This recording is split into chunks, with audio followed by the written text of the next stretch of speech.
Shane, who is favourite for your today's match? I think I hope Pakistan win. I really don't want the English to win. I don't want the English to win, but I think the English have got a lot of firepower, especially from their batting. So it's going to be a huge challenge for Pakistan to be able to try and blow through their their top order in particular, because they do have a lot of match winners with the bat, more compared to Pakistan. I'm definitely going with Pakistan. Do you think Babar and Rizwan shouldn't do the opening? Why? What do you say? Why? Because when they're on, they're so hard to be able to actually contain. That's so technically correct. It looks like they're not really taking risks when they're going and scoring so freely. And they're a very good foil together as well, because Babar's more just hitting loose balls, whereas Rizwan takes the game on a little bit more, hits into different spaces. So you wouldn't break that up, because when they're going, as they showed in the semi-final against New Zealand, they just take the game away from the opposition against the world-class bowlers. So what's your prediction for the player of the match? One sec. Shane, just on the weather, how desperate will the players be to get the result today? Everyone's desperate to get a result today. No one wants to come back for the rest day. So so far, I expect it to arrive here today and it be raining, just with the forecast the way it is. So hopefully the rain stays away enough to be able to get a full game in, more than sort of a reduced game. But no, everyone's got their fingers crossed, that's for sure. All right, yeah. cool. Thanks so much, guys. Thank you. What's the prediction for the player of the match? Who's microphones are these ones? Oh, absolutely. Those guys are incredible bowlers, especially in Shah Afridi. That first over, very rarely is he not on the money first ball. The start of the tournament he wasn't, because he's coming back from injury, and that's totally understandable. But that last game he's really found his groove. So the English batters, they're going to have to be ready to go first ball, because Shah Afridi's bowling 150, swinging in at pace, which he did for me in one PSL game as well. Only faced one ball, I was walking back. So he knows how to do it incredibly well. Well, yeah, they were fortunate things fell their way, but that's not just as individuals, that's collectively in tournaments. That's the things that you need falling your way at times to be able to get into those knockout games and then put on a performance like they did against New Zealand. So in the end, when the winner's announced, no one cares what their team's journey is really up until the final. All that matters is how they play in the final. So it's certainly it was a little bit interesting that Pakistan weren't really able to get up and get going, but things fell their way. So that South African game with Netherlands beat South Africa, which no one still really can get their head around that happened, but in the end it meant that Pakistan has had an opportunity to be able to play the game they did against New Zealand, because that was a very, very dominant display. So if they bring that game again tonight, then they're going to be very hard to beat. Shane, would it be right to say it's world-class bowling versus world-class batting?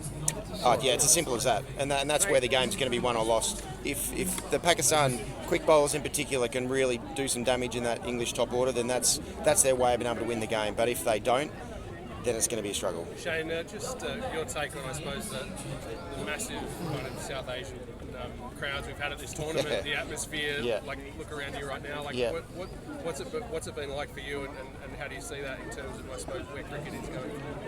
Well, I just know how passionate the India and Pakistan fans are, and obviously the Bangladeshis and Afghanis and Sri Lankans as well, but you see the sheer numbers of the Indians and Pakistanis that are here in Australia coming along to the games.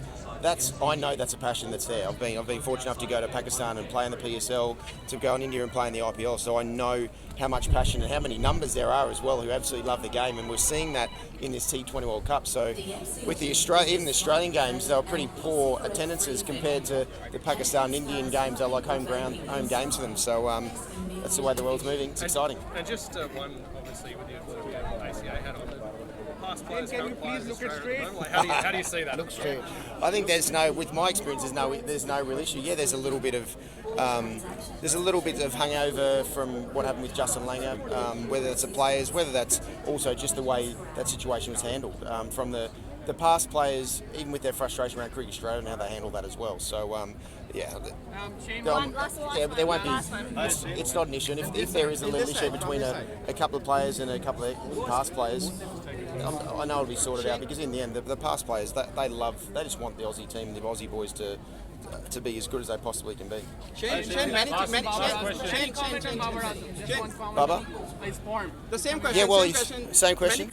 Oh gosh, well, you'd be trying not to think about it too much right at this moment in time. You'd be what you're trying to do is conserve as much mental energy as you can. So then, when game time hits, that you're ready to go. That you've got all your mental energy, because it's so easy to overthink what might happen, how big an event it is, how big a game it's going to be, and before you know it, you've just been overthinking and working through all the scenarios that you might not have to worry about. So I think most of the players will just be very aware of keeping their mind off it, thinking about something else. So then when they get into the middle, then they can access all the skills they've got.